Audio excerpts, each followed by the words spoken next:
Welcome back to FM Story. We're approaching the midway point of season 18, our first season in the save with Crystal Palace. We are still desperately trying to win that Europa League to end the save. And as far as the Europa League thing is concerned, things have gone well this season. We've won 5 from 5. We're already into the knockout stages. It's now all about finishing in the top 8 to make sure we finish in the last 16. We do have 3 games left in the league phase of the Europa League. We've got Tenerife, followed by Rangers and Genk at the end of January. So without further ado, let's get into the action.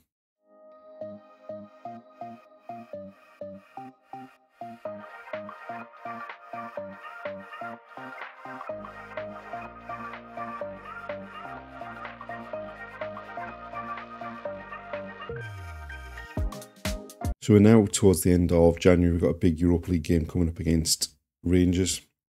Obviously, we ended the last episode sort of towards the end of November, and we've had quite a run of games since then. So we finished off with a 3-1 victory against Braga in the Europa League. We then lost 3-1 away at Chelsea. We drew 0-0 at home to Liverpool. Lost 2-1 away at Man City, before dropping our first points in the Europa League with a 1-1 draw away at Tenerife. We then lost 4-2 away at West Ham, and that was a bit of a bad run of form we'd been in since the beginning of December. We then started to turn around with our third win on penalties in the Carabao Cup, this time over Stoke in the quarter-final. We then beat Leicester 3-1, Leeds 4-0.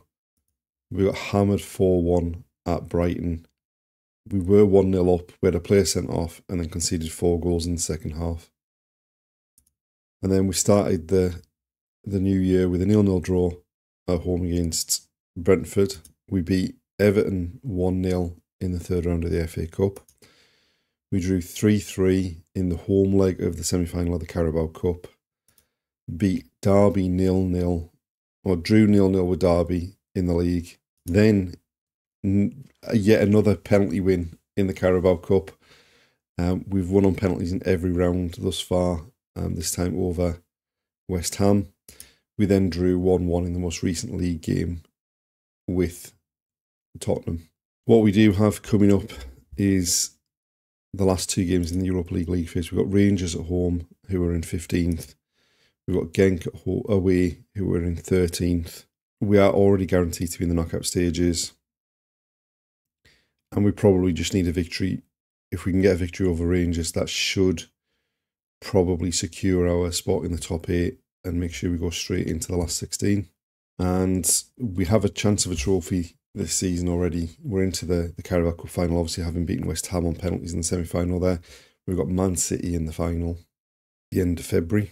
Transfer-wise, we're getting towards the end of the January transfer window.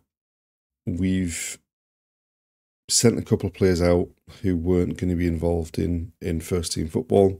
And then we've made one signing, a loan signing. We've signed Freddie Bjerregaard on loan from Aston Villa, a Danish international who can play left-back, left side of midfield, or the defensive midfield.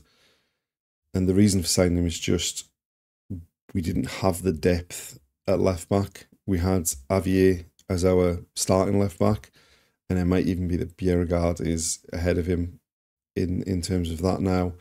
But if we weren't playing Avier there, or he was injured or suspended, we were having to move Ayala Fallardo out of the centre of midfield to play him at left-back, and it was weakening us elsewhere. So that's where we've gone for him. Going into the game against Rangers, we don't have any injury worries, any suspension issues, so hopefully we can go ahead and get a result here.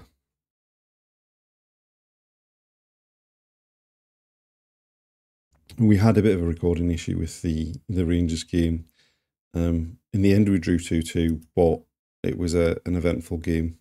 First up, Angulo got himself sent off for a stupid lunge in under 4 minutes.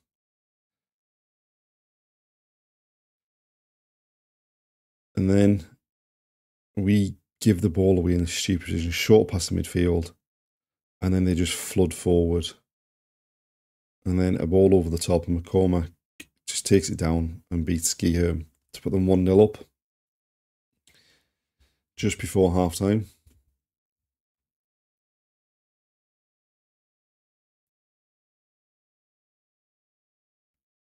And then Castan with a free kick over the top in injury time. And that was about the best of our chances in the first half. And then in the second half, we gave the ball away quite a lot, like this. But what our biggest problem seems to be is when the ball comes up to Brasco in that number 10 position, there's so many players with them playing 3 centre-halves and 2 defensive midfielders that he's crowded out all the time.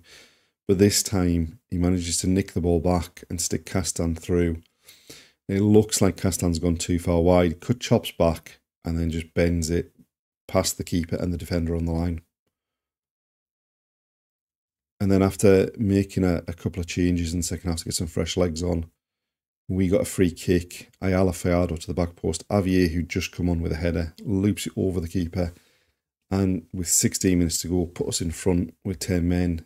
And it looked like we might pick up the 3 points.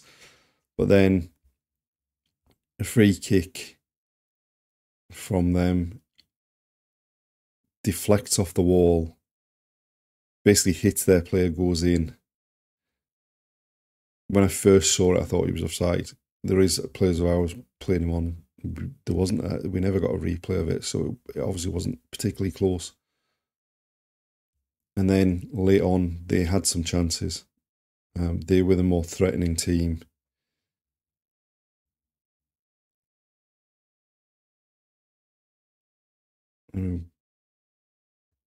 We again were giving the ball away in stupid positions. This time, Bassioli goes to chip it down the line, and it comes back.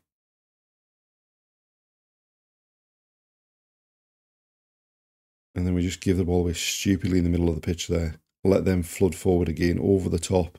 Luckily, this time it comes back off the inside of the post, all the way across goal and doesn't go in. And eventually it's worked to the edge of the box, and Guillaume turns it over for a corner.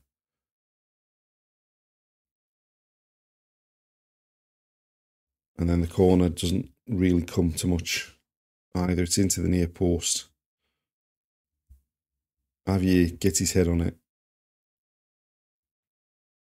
And then they were offside from it. And that was the end of the game, 2-2. What it means as far as the league phase is concerned is that we're in 5th with 17 points.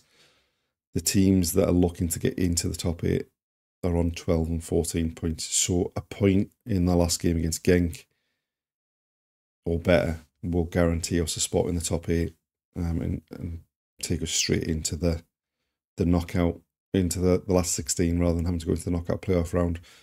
The one other good thing is when you look at the teams that are on 14 points that can catch us if they win their last game, our goal difference is so far superior to anyone else in that area of the table. There's only Newcastle and Marseille have got a better goal difference than us. So hopefully we can get the result we need against Genk and make it into that top 8.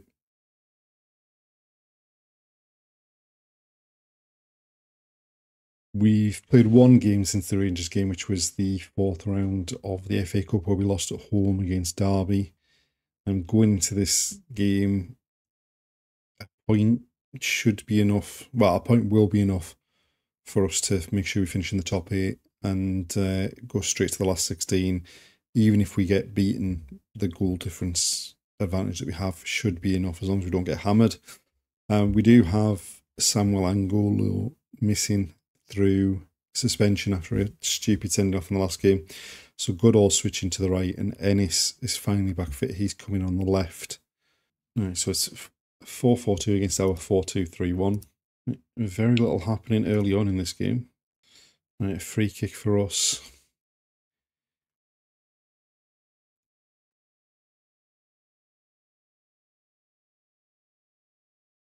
Right, Castan to take it.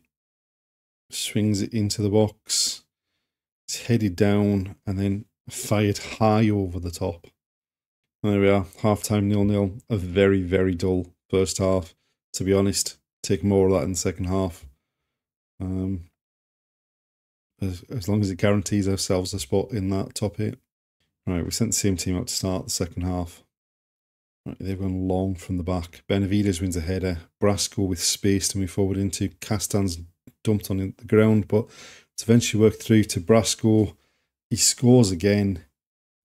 He's having a great time of it in the Europa League this season. Benavides with a header. Brasco in space. Finds Castan. It goes all the way through to Ennis, who then finds Brasco making the run past the forwards. Slots it home on 1-0. Right, we made some changes to get some fresh legs on for the rest of the game. Castan short to Bjerregaard, back to Castan. Looks to go around the outside. Into Bolwell, shifts it, smashes it into the top corner for his second goal of the season. I think he scored in one of the first games of the season. Then he got injured. Then he couldn't get back in the team because of Brasco's form. But a lovely finish, this one. He just drifts across the box, gets it into the D, and then just bends it into the top corner. And there we are, full time, 2-0. In the end, a pretty dominant performance. Much better in the second half than we were in the first half. And that's seen us finish 4th in the league phase and straight through to the last 16.